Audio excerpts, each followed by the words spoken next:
Hello friend, आप लोगों का स्वागत है हमारे इस यूट्यूब चैनल पाठशाला एकेडमी में। कैसे हैं आप लोग? आशा करते हैं आप लोग अच्छे होंगे, स्वस्थ होंगे और मन लगाकर पढ़ाई में लगे हुए। ठीक है। और 450 लाने का पूरे प्रयास में लगे रहिए आप लोग और सफलता अवश्य मिलेगी। ठीक है। एक थॉट है जो कहते हैं लोग, ठीक है, परिश्रम करने वालों को उतना ही मिलता है। ठीक है। मतलब जो परिश्रम नहीं करते हैं उसको उतना ही मिलता है जितना परिश्रम करने वाले छोड़ देते हैं। ठीक है। इसका मतलब क्या हो गया कि जो परिश्रम कर रहा है वो क्या है, वो परिश्रम जो कर रहा है वो सोचता है कि हम 1% से भी नहीं चुके। ठीक है। तो यही चीज बोल रहे हैं हम लोग कि जो जो परिश्रम कर रहा है, जो परिश्रम नहीं कर रहा है उसको उतना मिलता है जितना परिश्रम करने वाले छोड़ देते हैं। तो परिश्रम करने वाले कुछ नहीं छोड़ते हैं और आपको कुछ नहीं मिलता। इसका मतलब ये हुआ। ठीक है। तो हम लोग आज क्या पढ़ेंगे? हम लोग आज पढ़ेंगे फिजिक्स के चैप्टर 1। फिजिक्स के चैप्टर 1 प्रकाश का परावर्तन, लेक्चर नंबर 5 आप लोग। लेक्चर नंबर 5 में हम लोग क्या पढ़ेंगे? लेक्चर नंबर 5 में हम लोग पढ़ेंगे कि F बराबर r/2 को सिद्ध करने के लिए हम लोग सीखेंगे।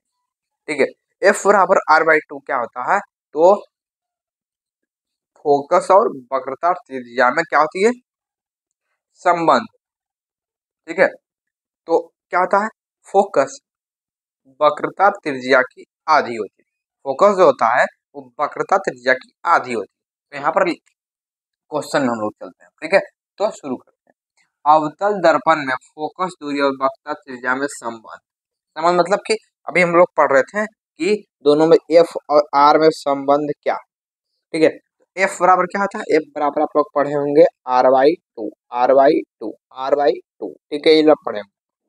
तो r/2 जब होता है तो इसी को क्या कहते हैं?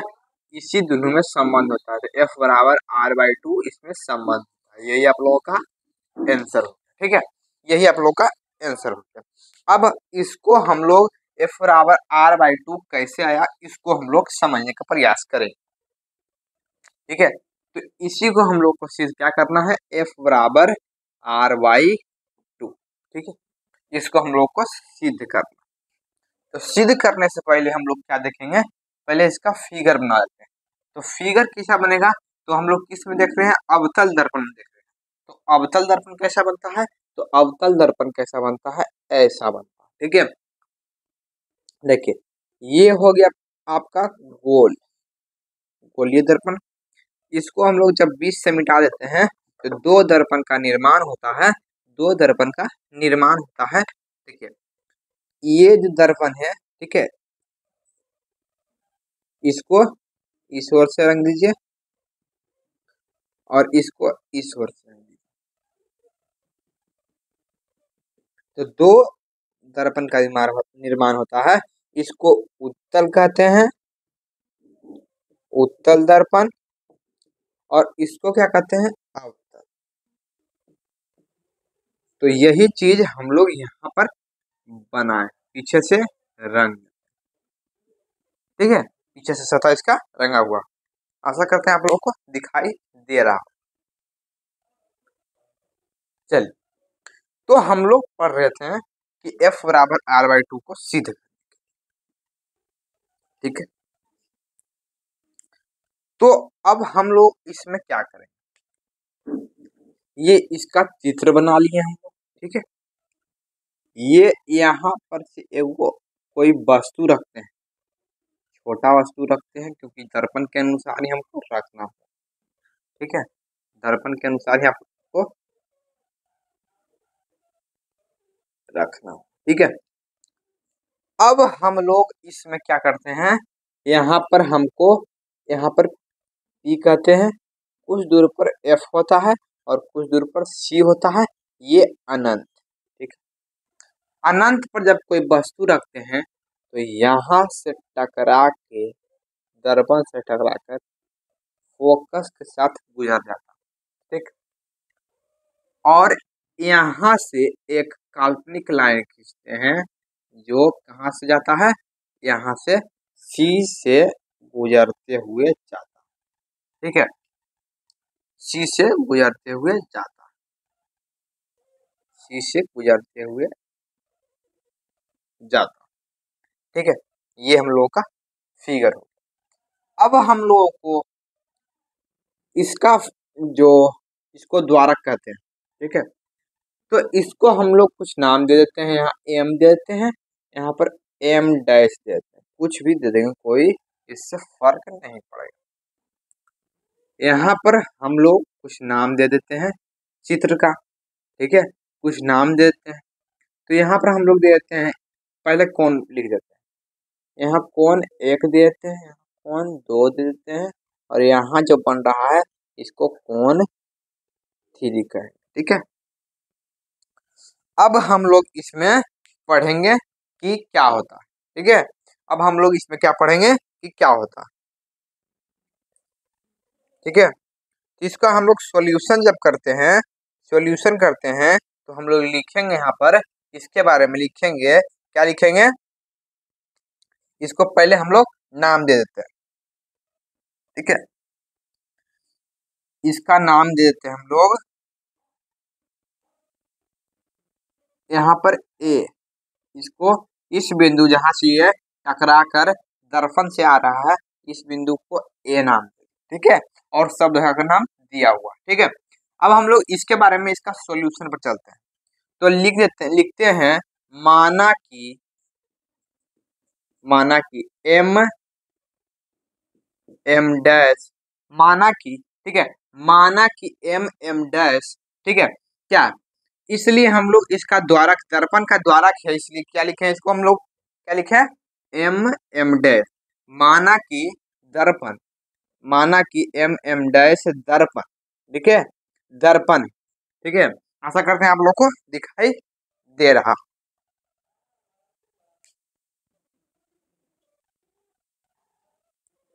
चलिए हम लोग आगे बढ़ जाते हैं। देखिए दिया हुआ है कि दर्पण है। ठीक है, दर्पण का द्वारक किया, दर्पण कह सकते हैं। ये दर्पण दिया हुआ है किस प्रकार का है, तो माना कि लिखेंगे एम एम डैश, माना कि एम एम डैश जो है ये क्या है, एक अवतल दर्पण है जिसका ध्रुव पी है। ध्रुव क्या है इसका, पी है, फोकस एफ है, और वक्रता त्रिज्या क्या है, सी दिया हुआ है। बी ए जो क्या है, आपतित किरण है, तो बी ए ये क्या है, आपतित किरण आ रही है। ठीक है, आपतित किरण है, किरण जो प्रधान अक्ष के समानांतर, प्रधान अक्ष कौन होता है, ये जो ये खींच रहे हैं हम लोग, लाइन जब पूरा खींचे हुए हैं, ये इसी को कहते हैं प्रधान अक्ष। ठीक है, प्रधान अक्ष के समानांतर मतलब सीधा जा रहा, ये समानांतर मतलब क्या होता है, सीधा। ठीक है, परावर्तन के बाद फोकस से होकर गुजर जाती है, और सी ए अभिलंब है। सी ए क्या है, अभिलंब है, मतलब जो ये सी ए है इसको अभिलंब है, ये क्या है, अभिलंब है। इसको हम लोग डॉट डॉट से किस लिए खींचे, क्योंकि देखिए हम लोग पढ़े थे कि किसी भी दर्पण में ये आपतित किरण है, ये परावर्तित किरण है, बीच में क्या होता है, एक अभिलंब होता है। ठीक है, तो उसी प्रकार से ये क्या है, यहाँ पर अभिलंब खींचा हुआ है, अभिलंब खींचा हुआ है। ठीक है, अभिलंब खींचा हुआ। अब देखिए हम लोग क्या देखेंगे इसमें, इसमें हम लोग लिखेंगे, ठीक है, हम लोग इसमें लिखेंगे, क्या लिखेंगे इसमें, इसमें हम लोग लिखेंगे क्या, कि एंगल वन, इसका नाम दे दिए हम लोग angle one, angle two, angle three. तो लिखेंगे यहाँ पर कि एंगल वन, ठीक है, बराबर है एंगल दो, किससे, परावर्तन, परावर्तन के नियम से, के नियम से। कैसे, तो हम लोग पढ़े कि ये जो सतह है इस पर आती आपतित किरण और परावर्तित किरण के बीच में एक अभिलंब खींचते हैं, तो ये और ये बराबर होता है, एंगल आई बराबर एंगल आर होता है। तो यहाँ पर एंगल आई क्या दिया हुआ है, एक दिया हुआ है, और एंगल जो आर है वो है दो दिया हुआ है।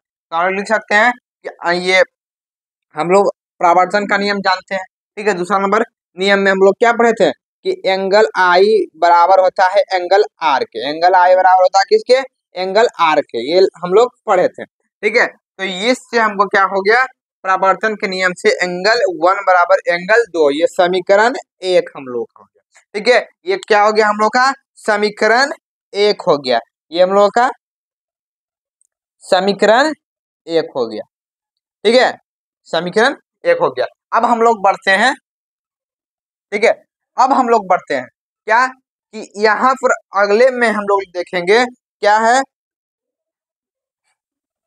ठीक है, तो अब हम लोग देखते हैं कि एंगल 1 बराबर है एंगल 2 किसके, परावर्तन के नियम से। ठीक है, यहाँ पर लिख देना साइड में कि परावर्तन के नियम से ये बराबर है। अब हम लोग चलते हैं, देखिए यहाँ पर कुछ और मिल रहा होगा, एंगल 1 बराबर है एंगल 3 के, किससे, एकांतर अंतः कोण से। तो क्या यहाँ पर क्या होता है, सूत्र में क्या होता है, एकांतर अंतः कोण क्या होता है, जब यहाँ पर जेड बन रहा है तो ये कोण के बराबर होता है। आशा करते हैं आप लोग को दिखाई दे रहा होगा। ठीक है, तो यहाँ पर दिया हुआ है कि ये कोण इसके बराबर होगा, तो ये यहाँ पर इसमें क्या दिया हुआ है, एंगल 1, और इसमें एंगल 3 दिया हुआ है। देखिए यहाँ पर, तो इससे ये हमको पता चल जाएगा कि यहाँ पर लिख सकते हैं हम लोग एंगल 1 बराबर एंगल 3 किससे, एकांतर अंतः कोण, अंतः कोण, एकांतर अंतः कोण। ठीक है, एकांतर अंतः कोण से हम लोग लिखते हैं। अब हम लोग आगे बढ़ते हैं, हम लोग आगे बढ़ते हैं, इसको चलिए आगे बढ़ जाते हैं। देखिए अब हम लिखेंगे समीकरण 1 और 2 से। ठीक, एंगल 1 बराबर एंगल 2 है, एंगल 1 बराबर एंगल 3 है, तो हम बोल सकते हैं एंगल 2 बराबर एंगल 3, एंगल 2 बराबर एंगल 3 है। ठीक है, एंगल 2 बराबर एंगल 3 है, लिखते हैं। अब हम लोग चलते हैं एंगल ए सी एफ, क्योंकि ए सी एफ में हम लोग एंगल क्यों चलेंगे, क्योंकि हम लोगों का एंगल 2 है जो दिया हुआ, और एंगल जो 3 दिया हुआ है वो किस त्रिभुज में आ रहा है, तो ए सी एफ में आ रहा है, इसलिए हम लोग उसमें चलते हैं। हम लोग इसको मिटाते हैं। ठीक है, इसको हम लोग मिटाते हैं, आप लोग इसका स्क्रीनशॉट लेना चाहते हैं तो ले सकते हैं। चलिए आगे बढ़ जाते हैं। अब हम लोग लिखेंगे कि इधर लिख देते हैं,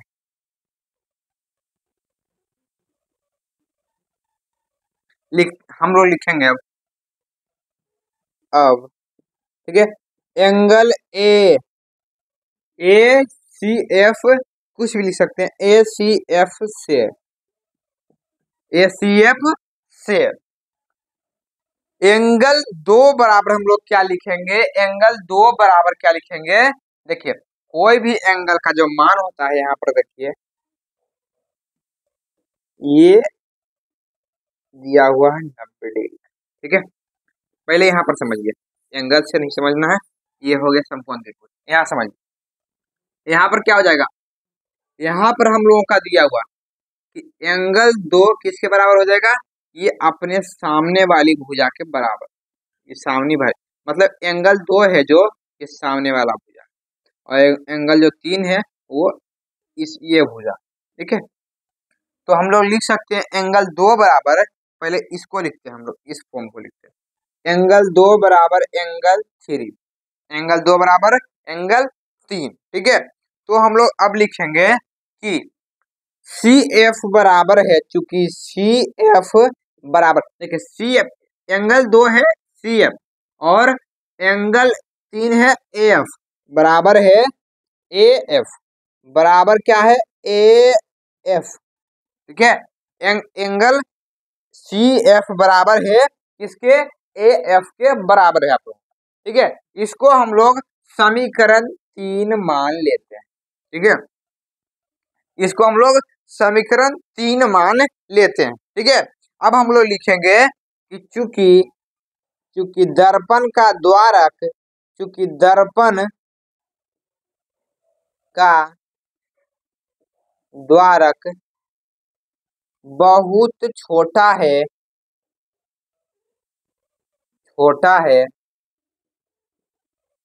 इसलिए, ठीक है, इसलिए क्या है, इसलिए यहाँ पर एगो और निकाल देते हैं।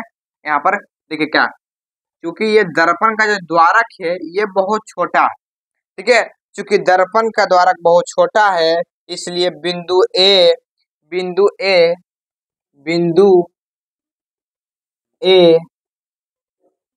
बिंदु पी के बिंदु पी के निकट है, क्या है, निकट है, निकट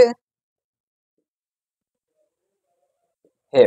अब हम लोग देखेंगे कैसे होगा, क्योंकि दर्पण का द्वारक छोटा, ये द्वारक है ये छोटा है, तो हम लोग बोल सकते हैं कि जो बिंदु ए है बिंदु पी के निकट है, मतलब इसके निकट है। देखिए ये जो हम लोग लाइन दिए हुए हैं, ये जो एफ से ए तक, तो ये धीरे धीरे बढ़ते बढ़ते बढ़ते बढ़ते यहाँ तक आ जाएगा। ये देखिए यहाँ पर आप लोग देखिए ये और ये इसमें कौन बड़ा, तो लगेगा कि ये बड़ा है, लेकिन यही धीरे धीरे नीचे यहाँ पर आएगा, यहाँ आएगा, यहाँ आएगा, फिर यहाँ पर मिल जाएगा। तो ये क्या है, दोनों बहुत छोटा है, इसलिए क्या होगा, एंगल मतलब कि जो बिंदु ए है पी के क्या है, निकट, ठीक है। एंगल आशा करते हैं आप लोग को दिखाई दे रहा हो।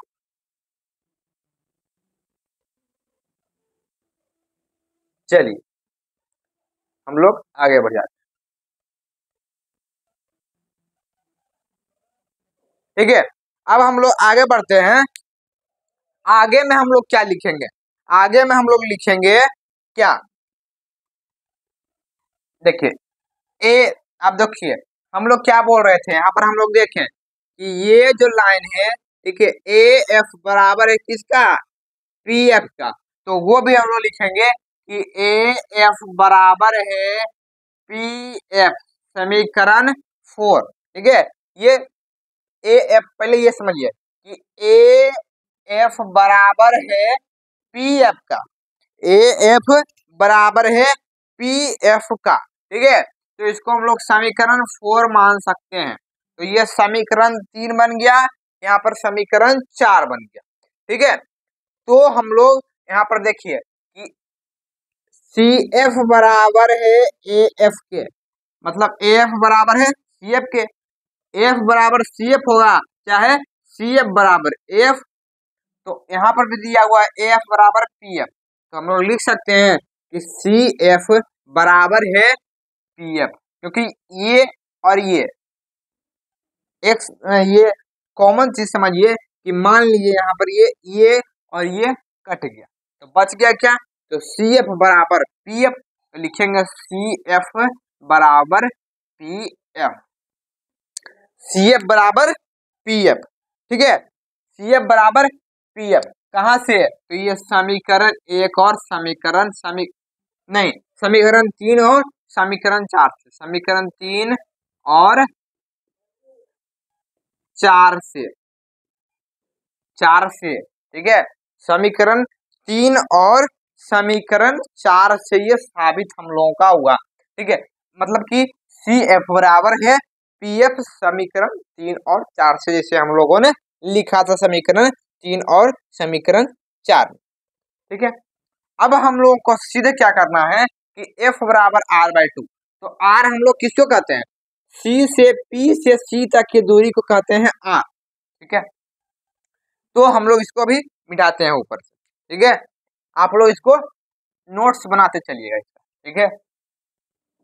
चलिए तो इधर हम लोग लिखेंगे पीसी, पीसी बराबर, पीसी बराबर हम लोग लिख सकते हैं P F plus F C, P F plus F C, P F plus F C, ठीक है, P F plus F C, तो हम लोग लिखेंगे कि पी सी, ये भी लिख सकते हैं, ठीक है, तो हम लोग पी सी लिखेंगे, पी सी बराबर पी एफ बराबर क्या, तो पीएफ हम लोगों का क्या दिया हुआ है, पीएफ बराबर सीएफ, तो सीएफ मान बिठा देंगे प्लस एफसी रहे चाहे सीएफ रहे, कुछ भी रह सकता है, तो यहाँ पर सीएफ ही लिख देते हैं।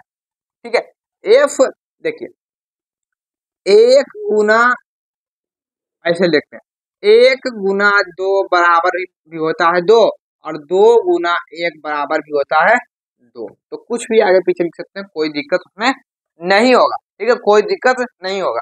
यहाँ पर देखिए हम लोग तो पीसी बराबर है, क्या है, पीसी बराबर है 2CF, 2CF। ठीक है, 2CF, तब हम लोगों को क्या प्राप्त होगा। अब यहाँ पर हम लोग को यह ध्यान में रखना है, यहाँ पर हम लोग लिख देते हैं, चूंकि यहाँ पर किसका मान बिठाए हैं, पी एफ बराबर लिखे हैं सी एफ। ठीक है, तो हम लोग लिखेंगे यहाँ पर, अब यहाँ से इधर चलाते हैं। ठीक है, इधर हम लोग लिखे पीसी हमारा क्या था, तो पीसी को हम लोग आर से डिनोट करते हैं, पीसी को, जो पीसी है हम लोगों का पीसी, पी और सी, इसको वक्रता त्रिज्या कहते हैं, वक्रता त्रिज्या कहते हैं, और वक्रता त्रिज्या इसको आर से डिनोट करते हैं। और एफ सी जो दिया हुआ है, एफ सी जो हम लोगों का दिया हुआ है, यहाँ पर एफ सी लिखेंगे। यहाँ पर चाहे देखिए, यहाँ पर एक बात है, ठीक है, यहाँ पर एक बात है, क्या बात है, यहाँ पर अब सोचिएगा कि पी एफ बराबर सी एफ क्यों लिखे, सी एफ बराबर भी तो मतलब कि एफ सी बराबर तो पी एफ भी लिख सकते हैं, हाँ कुछ भी लिख सकते हैं, इसका भी मान है इसमें बैठा सकते हैं और इसका भी मान इसमें बैठा सकते हैं, कोई दिक्कत नहीं। यहाँ पर एक डॉट क्लियर हो गया आपका। यहाँ पर पीसी कितना दिया हुआ, पीसी को हम लोग आर कहते हैं, और सी एफ, तो सी एफ है तो क्या होता है, सी एफ बराबर, सी एफ बराबर है पी एफ, तो यहाँ पर पी एफ के बराबर हो गया, तो पी एफ को हम लोग क्या कहते हैं, एफ कहते हैं, पी एफ को हम लोग क्या कहते हैं, एफ कहते हैं। ठीक है, इनटू क्या दिया हुआ है, 2 दिया हुआ, तो ये भी हम लोग का प्रूफ हो गया कि आर बराबर 2F होता है। ठीक है, और इसको हम लोग और बढ़िया तरीका से लिखेंगे, तो F बराबर इधर 2 इंटू एफ है, तो यहाँ पर भागा में चल जाएगा, और R/2 आप लोगों का प्रूव हो गया। ठीक है, तो आशा करते हैं कि आप लोगों को यह समझ में आया होगा और बढ़िया तरीके से समझ में आया होगा, और कुछ भी जो डॉट बच गया हो वो आप लोग कमेंट में लिखकर पूछ सकते हैं, और नहीं समझ में आया है तो फिर से इसको, ठीक है, रिटर्न करके फिर से देख सकते हैं आप लोग, 2 बार देखिएगा तो इसको बहुत ही बढ़िया तरीके से आप लोग समझने का ये आता है क्वेश्चन। 5 नंबर में आता, 5 नंबर में आता, 5 मार्क्स, तो 5 नंबर आप लोग बेहतरीन ढंग से लिखकर और आसानी तरीके से आप लोग अच्छे से अच्छे नंबर लाने का पूरा प्रयास कर सकते हैं। ठीक है, तो आप लोग इसको बढ़िया तरीके से नोट्स में लिख लीजिएगा और बढ़िया तरीके से समझिएगा। उसी प्रकार से हम लोग उत्तल दर्पण में भी F बराबर R/2 को सिद्ध करके हम लोग देखें। ठीक है, उत्तल दर्पण में भी F बराबर R/2 क्या होता है, ठीक, जब होता है, जो कथन दिया हुआ है, जो कथन दिया हुआ है कि F बराबर R/2 होता, क्यों होता है, वो कैसे उसका प्राप्ति हुआ F बराबर R/2, तो इस प्रोसेस से कि यहाँ पर हम लोग दर्पण दिया हुआ था और एक आपतित किरण को गुजारते हैं, ठीक है, तो आपतित किरण जैसे कि हम लोग ने देखा, तो आप लोग को आशा करते हैं कि आप लोग को अच्छा लगा होगा और समझ में बिल्कुल 100% आया। तो वीडियो को लाइक और चैनल को सब्सक्राइब करना मत भूलिएगा, और इसको बढ़िया तरीके से आप लोग नोट्स बनाते चलिए, बहुत ज्यादा इम्पोर्टेंट क्वेश्चन। ठीक है, ये आते हैं 5 नंबर। ठीक है, ये कह रहे हैं कि 2000, ठीक है, 23 में भी ये क्वेश्चन आया था, 5 मार्क्स,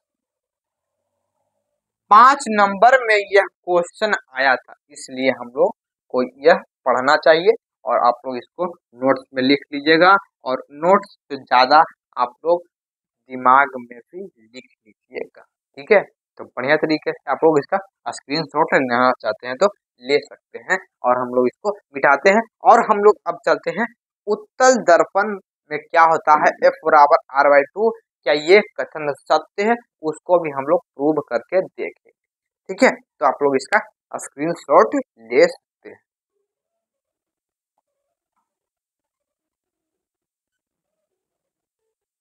चलिए अब हम लोग नेक्स्ट क्वेश्चन में बढ़ जाते हैं। अब हम लोग जैसा कि हम लोग पढ़ रहे थे कि अवतल दर्पण में F बराबर R/2 को प्रूव करके हम लोग देख चुके हैं। अब उत्तल दर्पण में भी देखेंगे कि क्या होता है, ये सत्य है उत्तल दर्पण में भी या नहीं। ठीक है, तो इसको भी हम लोग करके देखते हैं। ठीक है, इसको भी हम लोग करके देखेंगे और समझेंगे बढ़िया तरीके से, आप लोग देखते रहिए।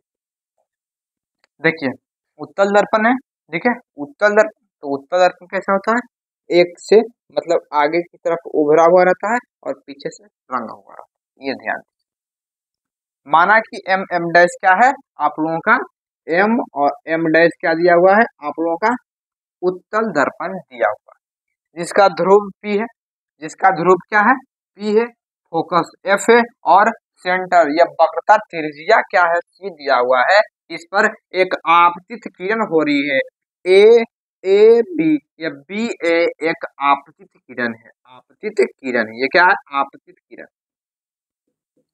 आपतित किरण। ठीक है, आपतित किरण ये दिया। ठीक है, इसके किसके समानांतर जा रही है, प्रधान अक्ष, इसको कहते हैं प्रधान अक्ष, इसके समानांतर जा रही है, ये आपतित किरण समानांतर जा रही है। ठीक है, परावर्तन के बाद फोकस से गुजरती हुई प्रतीत होती है। ठीक है, फोकस से गुजरती हुई प्रतीत होती है, यहाँ पर डैश लाइन, ठीक है, डॉट डॉट।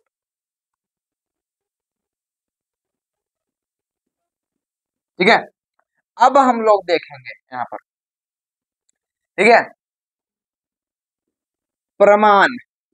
ठीक है, ठीक, तो प्रमाण में हम लोग क्या देखेंगे, यहाँ पर भी जिस तरीके से उत्तल दर्पण में बन रहा था, परावर्तन के नियम से हम लोग पा रहे थे एंगल 1 बराबर एंगल 2, उसी प्रकार से यहाँ पर लिखेंगे हम लोग एंगल 1 और एंगल 2। ठीक, तो हम लोग पहले लिख देते हैं एंगल 1 बराबर है एंगल 2, किससे, परावर्तन के नियम से, परावर्तन के नियम से, परावर्तन के नियम से, नियम से। ठीक है, परावर्तन के नियम से हम लोग ये पाते हैं। ठीक है, अब हम लोग देखेंगे यहाँ पर हम लोग एंगल 3 लिखते हैं, एंगल 3। ठीक है, तो हम लोग लिख सकते हैं एंगल, क्या लिखेंगे, एंगल 2 बराबर है एंगल 3, एंगल 2 बराबर एंगल। देखिए यहाँ पर कुछ ऐसा फिगर बन रहा है, ऐसा यहाँ पर क्रॉस बन रहा है, इस प्रकार से बन रहा है। ये कोण बराबर होता है सम्मुख कोण से। सम्मुख मतलब क्या होता है, जिसका मुंह आमने, जो मुंह है वो आमने सामने हो, आमने सामने हो। ठीक है, उसी को कहते हैं सम्मुख कोण। तो सम्मुख कोण से हम लोग का क्या हो गया, एंगल 2 बराबर है, एंगल 2 बराबर एंगल 3 है, क्या है, इसको समीकरण 1 मान लेते हैं और इसको समीकरण 2 मानेंगे। इसको क्या कहते हैं, सम्मुख कोण से, सम्मुख मुख कोण से एंगल 2, इसको 2 ऐसे लिखते हैं। ठीक है, एंगल 2। ठीक है, अब हम लोग इसमें क्या करेंगे, समीकरण 1 और समीकरण 1 और समीकरण 2 से, समीकरण 2 से हम लोग क्या पाते हैं, ये देखिएगा, यहाँ पर ध्यान दीजिएगा, एंगल 2 बराबर 3 है, एंगल 2 1 बराबर 2 है, यहाँ पर समझने के लिए कटता नहीं है, लेकिन हम समझने के लिए हम बता रहे हैं कि मान लीजिए कि ये और ये कट गया, तो एंगल 1 बराबर एंगल 3, तो ये हो गया समीकरण तीसरा। 1 बराबर 3, 1 बराबर 3 है। ठीक है, 1 बराबर क्या है, 3 हम लोगों का दिया हुआ। अब हम लोग चलते हैं कि अब हम लोग क्या करेंगे। अब हम लोग लिखेंगे कि यहाँ पर ध्यान दीजिएगा, एक और कोण बन रहा है, यहाँ पर एंगल 4 लिखेंगे, एंगल 4। एंगल 1 बराबर है एंगल 4 के संगत कोण से। अब एंगल 1 बराबर है एंगल 4 से संगत कोण। संगत मतलब समीकरण 4, एंगल जो 1 है वो बराबर होता है संगत, मतलब सामने वाली, ये कोण इसके बराबर होता है। ठीक है, संगत।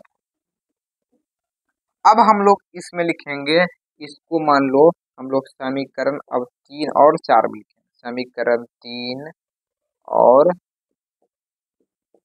समीकरण 4। ठीक, समीकरण 1 और समीकरण 3 और 4 से हम ना चल रहे हैं, 3 और 4 में। समीकरण 3 और 4 में क्या है, 1 1 मान लीजिए काट लीजिए, क्योंकि 1 बराबर 3 दिया हुआ, 1 बराबर 4 दिया हुआ, ये इसके बराबर हो सकता है, तो ये दोनों एक दूसरे के बराबर नहीं हो सकता है, हाँ हो सकता है।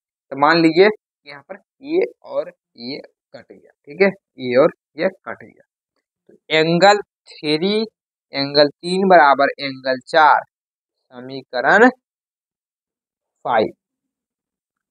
ऐसे समीकरण नहीं भी मानेंगे तो हम लोग चलेगा। ठीक है, अब हम लोग इसका नाम देते हैं। अब हम लोग इसका क्या देंगे, नाम देंगे, angle A F C, angle A F C, क्योंकि उसमें हम लोग का एंगल 2 और 3 बराबर आया था, तो हम लोग चले थे कि जिस त्रिभुज में उसका जो आ रहा है एंगल 2 और 3 आ रहा था, उसको हम लेके चले थे। यहाँ पर क्या आ रहा है, एंगल 3 और एंगल 4, तो यहाँ पर क्या हो जाएगा, ए एफ सी या ए सी एफ। ठीक, तो त्रिभुज ए एफ सी से, आशा करते हैं आप लोगों को दिखाई दे रहा होगा। ठीक है, ए एफ सी से हम लोग चलते हैं। ए एफ सी में क्या दिया हुआ, क्योंकि यहाँ पर एंगल 3 और एंगल 4 किस में आ रहा है, एंगल जो त्रिभुज है ए एफ सी में आ रहा है। ठीक है, त्रिभुज ए एफ सी में आ रहा है हम लोगों का एंगल 3 बराबर एंगल 4, एंगल 3 बराबर एंगल 4।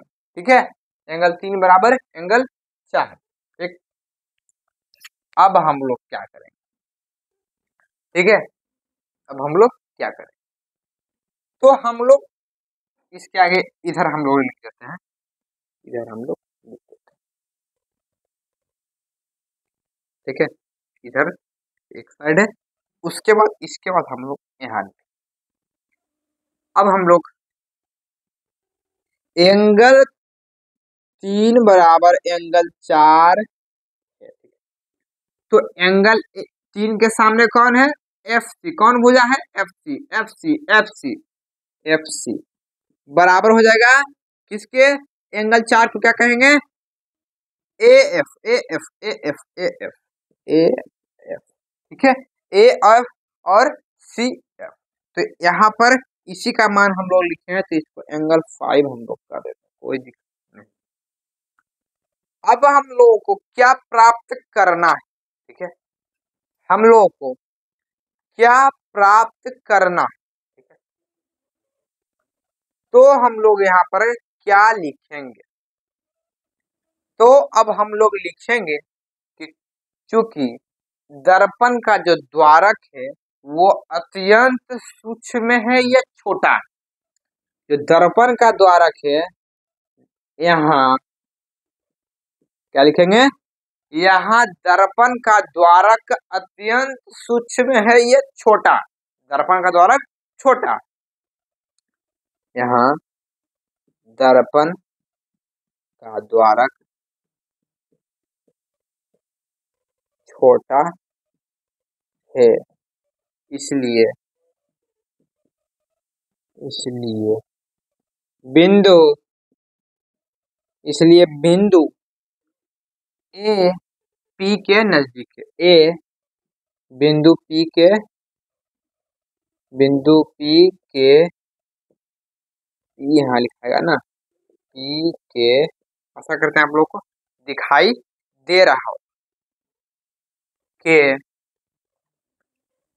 नजदीक है या निकट है, लिखते हैं निकट,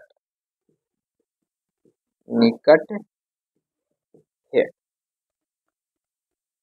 तो हम लोग इसमें क्या लिखेंगे, तो हम लोग लिख सकते हैं, ठीक है, कि पी एफ, ठीक है, पी एफ बराबर है ए और पी, ठीक है, पी एफ बराबर है ए पी के। देखिए यहाँ पर, क्योंकि इसका जो ये है एफ, इसके बराबर धीरे धीरे, मान लीजिए यहाँ पर है, यहाँ पर धीरे धीरे ऐसे आएगा, धीरे ऐसे आएगा, ऐसे आएगा, यहाँ पर मिल जाएगा, यहाँ पर मिल जाएगा पी एफ।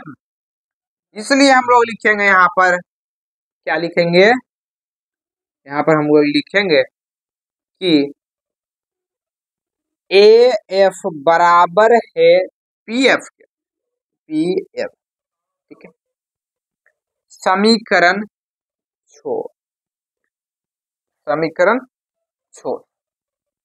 अब हम लोग लिखते हैं समीकरण ए, समीकरण 5 और 6, समीकरण 5 और 6 से,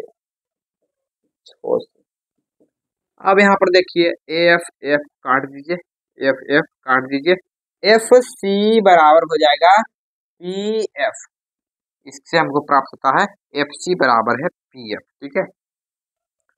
अब हम लोग कहाँ लिखेंगे, तो आप लोग पहले इसका स्क्रीनशॉट ले सकते हैं, और समझ में आ रहा है तो वीडियो को लाइक और चैनल को सब्सक्राइब करना मत भूलिएगा, ठीक है। आप लोग इसको स्क्रीनशॉट लेके, और मोबाइल में सिर्फ नहीं रखना, इसको नोट्स बनाकर उसको रिवीजन करना है, तभी आप लोगों को समझ में आएगा, क्योंकि इसको समझने के लिए बहुत, ठीक है, ये तुरंत भुलाने वाला चीज है, तो इसका सप्ताह में रिवीजन आप लोग अवश्य करते रहिएगा जब तक परीक्षा खत्म ना हो जाए, ठीक है। परीक्षा का जो परीक्षा वाला दिन रहेगा उसमें इसको अवश्य देख कर जाइए, क्योंकि इससे क्वेश्चन आते हैं, ठीक है, प्रूव करने वाला आता है, ठीक है। तो आप लोग इसका स्क्रीनशॉट ले सकते हैं।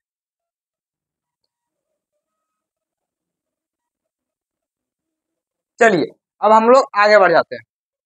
अब हम लोग क्या करेंगे, एफ सी बराबर है, एफ सी बराबर है पी एफ के, पी एफ के, ठीक है। अब हम लोगों को प्रूव करना था क्या, आर बराबर एफ बराबर आर बाई टू प्रूव करना, तो आर इसको क्या कहेंगे, पी से सी के दूरी को क्या कहते हैं, आर कहते हैं, यहाँ पर ध्यान रखिएगा, इसको आर कहते हैं, वक्रता त्रिज्या। तो पीसी है तो लिखेंगे पीसी बराबर है पी एफ और एफ सी, पी एफ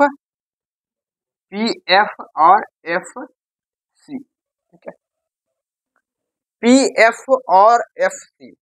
अब देखिए एफ सी का मान आप लोगों को क्या दिया हुआ, एफ सी का मान क्या दिया हुआ है, पी एफ कह सकते हैं, एफ सी बराबर है पी एफ, तो यहाँ पर पी सी बराबर लिखेंगे एफ सी, देखिए यहाँ पर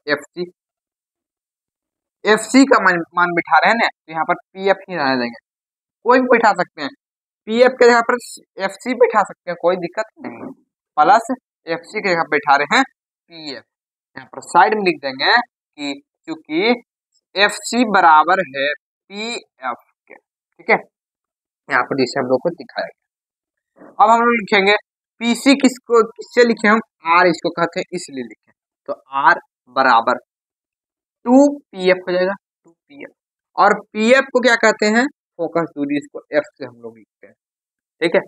तो आर बराबर टू एफ, तो एफ बराबर क्या हो जाएगा इधर हम लोग चल जाएगा क्या, R/2। देखिए इसमें भी प्रूव आप लोगों का हो गया, प्रूव लिख दीजिएगा, ये सत्यापित आप लोग लिख सकते हैं, सत्यापित,